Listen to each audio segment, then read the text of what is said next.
Hi friends, कैसे हैं आप लोग। आज के इस वीडियो में हम लोग पढ़ेंगे प्रोनाउन का अगला टॉपिक। प्रोनाउन से खेलना सीखें। प्रोनाउन से खेलना सीखें, कैसे आप प्रोनाउन से खेल सकते हैं। तो इम्पोर्टेंट टॉपिक यही है कि प्रोनाउन कैसे बदलता है, तो कैसे आपको परेशान करता है।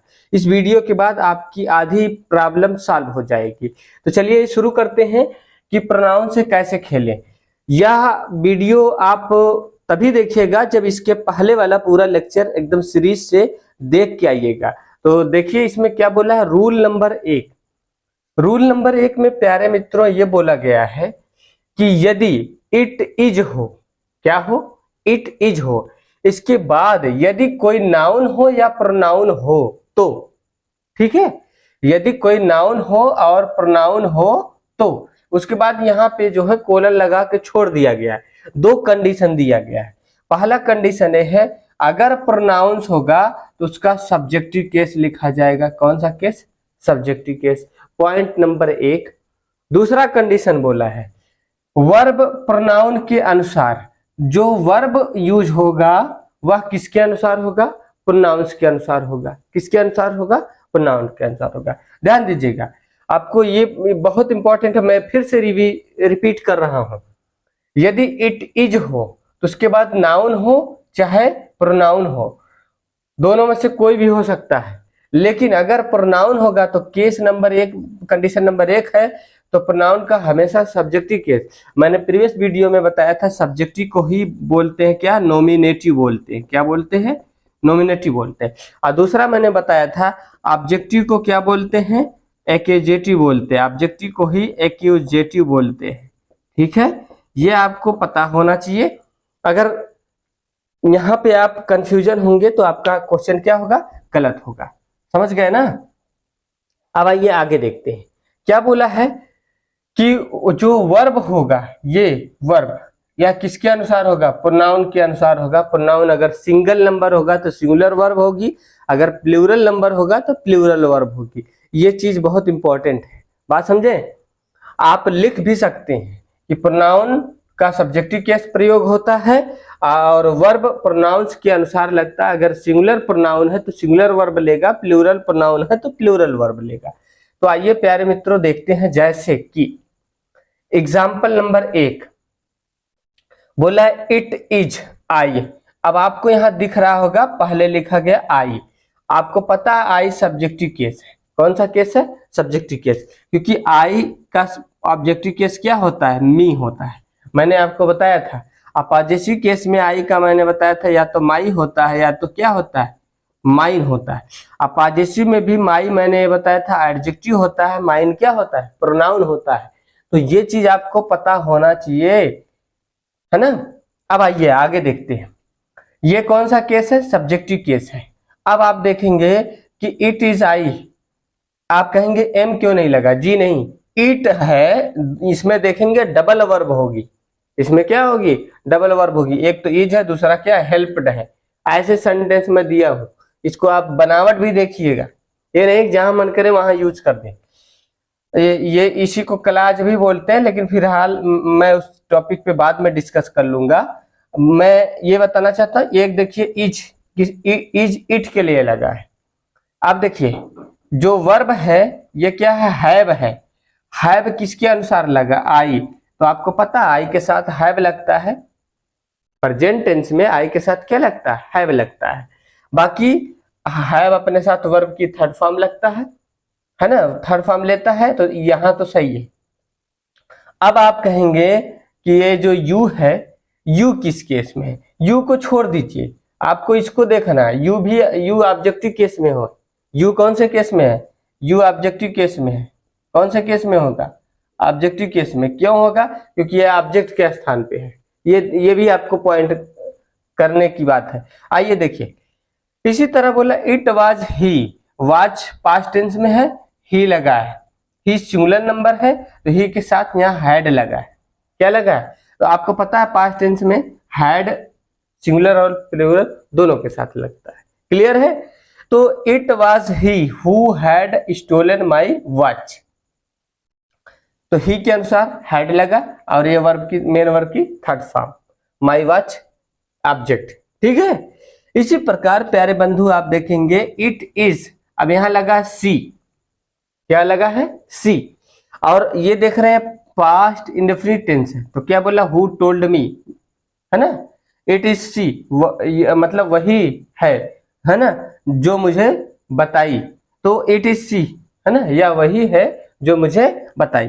तो अब यहां देखिए यह टोल्ड क्या है, वर्ब क्या लगा है, सेकंड फॉर्म लगा है, तो यानी सब्जेक्ट के अनुसार वर्ब लगता है, और सब्जेक्ट क्या होगा आपका ये प्रोनाउन, ठीक है, प्रोनाउन के अनुसार ये वर्ब लगेगा। अब बीच में हु सब में एक चीज होगा, कॉमन होगा, ठीक है, हु जो है ये रिलेटिव प्रोनाउन है, ये सब में कॉमन होगा, ये आना चाहिए, ये रिलेटिव प्रोनाउन आना चाहिए, तभी ये रूल फॉलो करेगा।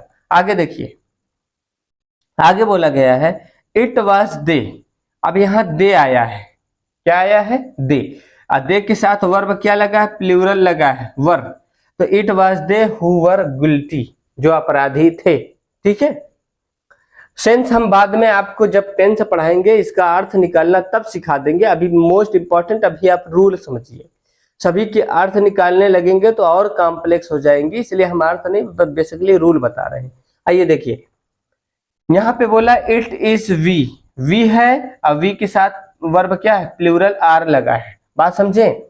इस रूल को आपको यही समझना है कि इट इज के बाद अगर कोई नाउन आएगा या प्रोनाउन आएगा, नाउन आएगा, है ना, अगर प्रोनाउन होगा तो उसका कौन सा केस होगा, सब्जेक्टिव केस ही हम रखेंगे, सब्जेक्टिव केस रखेंगे, और इसी प्रोनाउन के अनुसार हम क्या करेंगे, वर्ब का यूज करेंगे, बात समझे।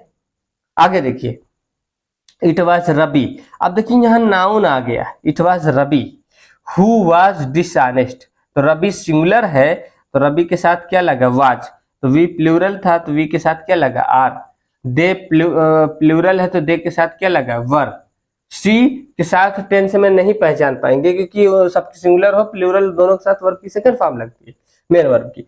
इसी तरह ही सिंगुलर हो चाहे प्लूरल हो सबके साथ हेड लगता है, हेड के साथ वर्ब की थर्ड फॉर्म लगती है। आप देख रहे हैं हेड भी है, यहाँ वर्ब की कौन सी फॉर्म है, थर्ड फॉर्म है, बात समझे ना।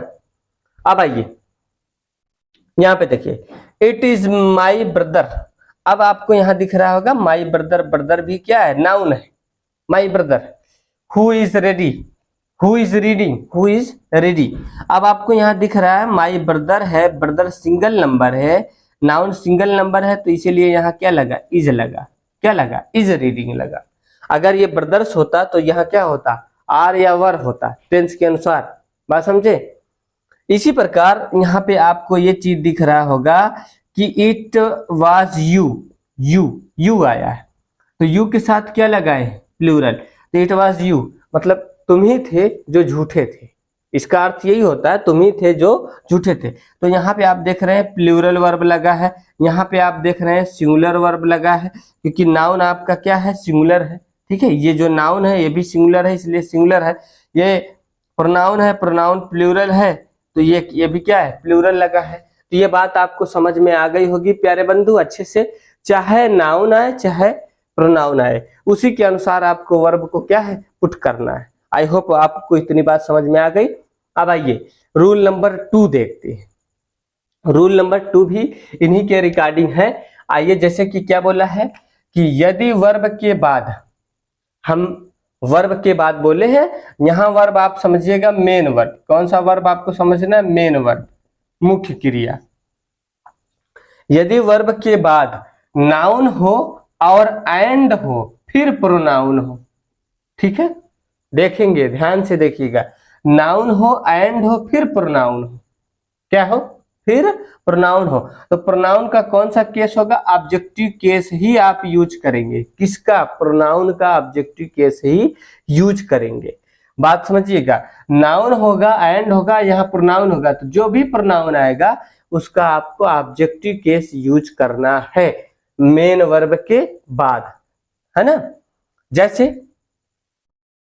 मैं यही दिखा दूं कि it I who have helped you, you देखिए ऑब्जेक्टिव केस में, लेकिन यहाँ क्लियरिटी आपको और बेहतर होगी, यहाँ समझिएगा कि माई फादर फॉरबेड राम, मेरे पिता ने राम को मना किया। फॉरबेड मतलब क्या होता है, मना करना, बेसिकली अर्थ बाद में समझेंगे। वर्ब देखिए ये है, ये वर्ब है, वर्ब की कौन सी फॉर्म है, सेकंड फॉर्म है। अब वर्ब के बाद नाउन आया है तो देखिए यहाँ ये नाउन है प्यारे बंधु, और ये क्या है, प्रोनाउन। अब बीच में एंड है, ये क्या है, प्रोनाउन है। और ये प्रोनाउन का कौन सा केस है, ऑब्जेक्टिव केस है। ध्यान दिए ना आप। तो अर्थ क्या हो गया, मैं एक बार अर्थ बता देता हूँ। माई फादर फॉरबिड राम, मेरे पिता ने राम को मना कर दिया, एंड मी और मुझे, टू प्ले मतलब खेलने से। मेरे पिता ने राम को और मुझको खेलने से क्या किया, मना कर दिया। अब आपके मन में एक क्वेश्चन आ रहा होगा, ध्यान से देखिएगा। आप कहेंगे क्या सर मैं मी को पहले रख दूं, राम को बाद में कर सकता हूं? कदापि नहीं कर सकते, क्योंकि जब एक सेंटेंस में नाउन और प्रोनाउन दोनों ऑब्जेक्टिव केस में होते हैं और नाउन हमेशा थर्ड पर्सन होता है, ध्यान दीजिएगा। जो प्रॉपर नाउन होगा वह हमेशा थर्ड पर्सन होगा, और ये मी यूज हुआ है वह फर्स्ट पर्सन है।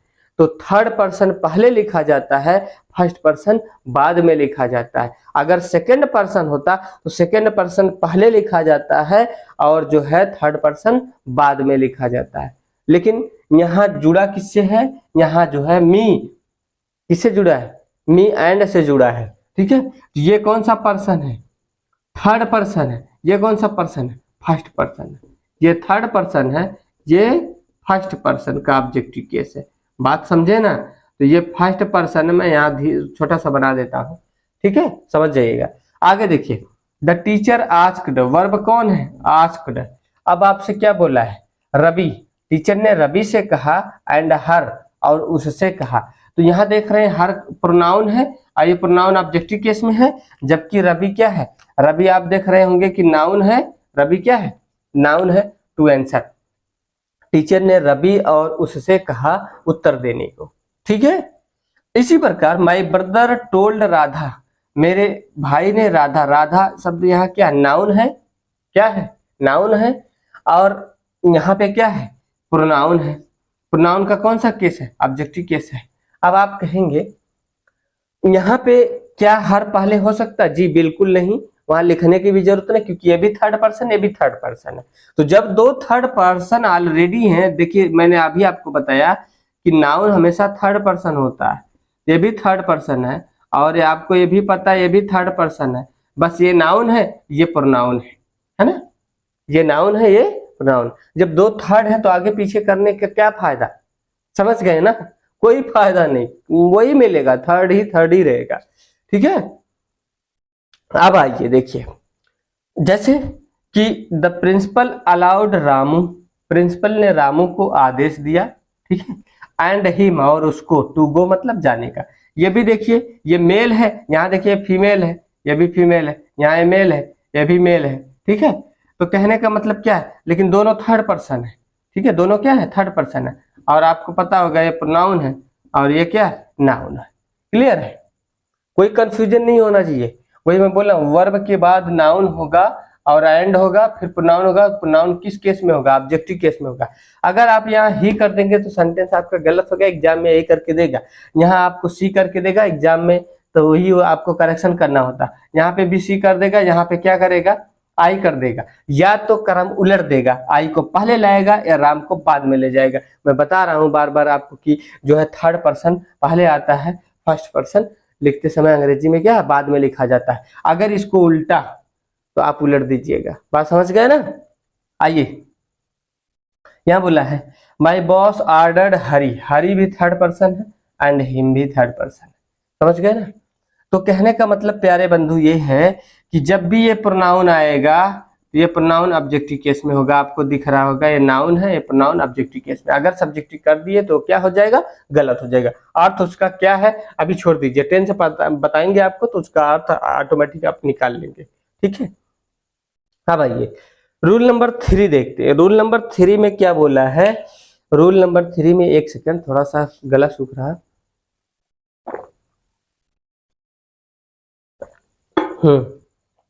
आइए देखिए, रूल नंबर 3 में क्या बोला है, बोला है यदि डबल प्रोनाउन हो तब इसी का, ये देखिए पार्ट ए है, मैं आपको दिखा रहा हूं, पार्ट ए है, रूल नंबर 2 का ये है, यहाँ रूल नंबर 2 का क्या है, बी है। ध्यान दीजिएगा, ये रूल नंबर यदि वर्ब के बाद यहाँ नाउन हो और एक प्रोनाउन हो तो ठीक है, लेकिन प्यारे बंधु बोला ये है कि अगर डबल प्रोनाउन हो तो दोनों प्रोनाउन ऑब्जेक्टिव केस में ही होने चाहिए। बात समझ गए? दोनों के दोनों प्रोनाउन ऑब्जेक्टिव केस में होना चाहिए। लेकिन कर्म भी आपको याद रखना है। अभी तो मैंने आपको एक कर्म बताया है, अब आगे भी देख लीजिए कि जैसे ये बोला है रामू हेल्प्ड, मेन वर्ब कहाँ है? ये मेन वर्ब है। इसमें देखिए मेन वर्ब ये थी, इसमें देख लीजिए मेन वर्ब, जैसे मैं आपको बता देता हूं अगर आपको नहीं पता है तब। ठीक है, यहाँ क्या है? रामू हेल्प्ड मेन वर्ब है और यू एंड मी, तो आपको पता है, आप कहेंगे यू तो सब्जेक्टिव केस है। जी नहीं, यू का दोनों केस तो आपको बताए थे सेम ही होता है। स्पेलिंग क्या होती है? सेम, ऑब्जेक्टिव भी सब्जेक्टिव भी, ये बात तो पता होनी चाहिए। तो देखिए ये ऑब्जेक्टिव केस है, ये क्या है? ये भी ऑब्जेक्टिव केस है, दोनों के दोनों प्रोनाउन है। ये दोनों के दोनों क्या है? प्रोनाउंस है। ये आपको समझ में आ गया? लेकिन प्यारे बंधु आपको एक चीज और देखना है, यहाँ यू पहले लिखा गया है, मी बाद में। क्यों? सेकेंड पर्सन है, और आपको बता दें ये सेकेंड पर्सन है और ये फर्स्ट पर्सन। तो सेकेंड पर्सन पहले आता है और फर्स्ट पर्सन बाद में आता है। क्रम ये होता है पहले सेकंड आएगा, फिर थर्ड आएगा, फिर फर्स्ट आएगा, और इसमें थर्ड है नहीं, तो हम क्या करेंगे? सेकंड को पहले, फर्स्ट को लास्ट में लिखेंगे। एग्जैक्ट हिंदी में उल्टा रहेगा। समझ गए ना? आगे देखिए, इसका अर्थ हो गया Ram helped you and me, Ram ने मेरी और तुम्हारी मदद की। हिंदी में ऐसा होगा, राम ने मेरी और तुम्हारी मदद की। जब मैं टेंस पढ़ाऊंगा तो अच्छे से एक्सप्लेन कर दूंगा, यहाँ पे इसके एक्सप्लेनेशन और ट्रांसलेशन अच्छे से सिखा दूंगा, वहां आपको प्रॉब्लम नहीं होगी। पहले आप रूल तो समझ लीजिए पर्सनल प्रोनाउन के। ठीक है, अब आइए, जैसे यहाँ बोला है कि क्या बोला है कि सी टोल्ड हिम। देखिए हिम क्या है? प्रोनाउन है, ऑब्जेक्टिव केस है, वर्ब आपको ये दिख रहा है, और मी भी क्या है? अब आप कहेंगे हिम थर्ड पर्सन है, थर्ड पर्सन पहले आएगा। ऊपर भी देखिए थर्ड पर्सन पहले, फर्स्ट पर्सन बाद में, तो यहाँ पे भी तो वही होगा। थर्ड पर्सन क्या होगा? पहले होगा, और फर्स्ट पर्सन क्या होगा प्यारे बंधु? बाद में होगा। थर्ड पर्सन है और ये फर्स्ट पर्सन, ना दो के दोनों ऑब्जेक्टिव केस में होने चाहिए।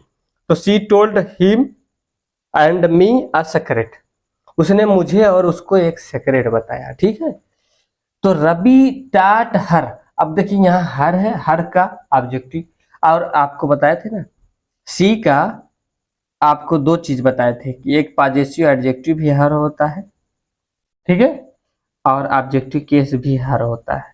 ये पॉजेसिव एडजेक्टिव, ये ऑब्जेक्टिव दोनों सेम होता है, तो ये वही चीज यहाँ है। तो रवि टाट हर, रवि ने उसे बताया, एंड अस मतलब हमको बताया, है ना, आ क्वेश्चन। ठीक है, तो रवि ने हमको और उसको एक क्वेश्चन बताया। हिंदी में ऐसा होगा, अंग्रेजी में उलट दीजिएगा। तो आपको यहाँ पे भी देख रहा होगा थर्ड पर्सन है और ये फर्स्ट पर्सन का प्रोनाउन है। पर्सन आपको याद ही होने चाहिए। प्रीवियस वीडियो को अच्छे से वॉच कर लीजिए, फिर से रट्टा मारिए 2 बार 3 बार। ठीक है, आगे आइए, राधा गेव यू, राधा ने तुमको दिया, एंड उसको दिया एन एप्पल, एन एप्पल। अब ये ऑब्जेक्टिव केस है, ये आपको दिख रहा है सेकंड पर्सन है, ऑब्जेक्टिव केस में तो लगा है सेकंड पर्सन है, ये क्या है? Third person. बात समझे? ऑब्जेक्टिव केस, अगर यहाँ पे गलती से सब्जेक्टिव कर दिए तो आपका पूरा सेंटेंस गलत हो जाएगा। ठीक है, तो प्यारे मित्रों आई होप वीडियो आपको समझ में आया। अगर वीडियो आपको समझ में आ गया तो एक लाइक करना ना भूले, सब्सक्राइब करिए, लोगों से शेयर करिएगा। मिलते हैं अगले वीडियो में, है ना, कुछ और कॉन्सेप्ट के साथ। बाय बाय, जय हिंद।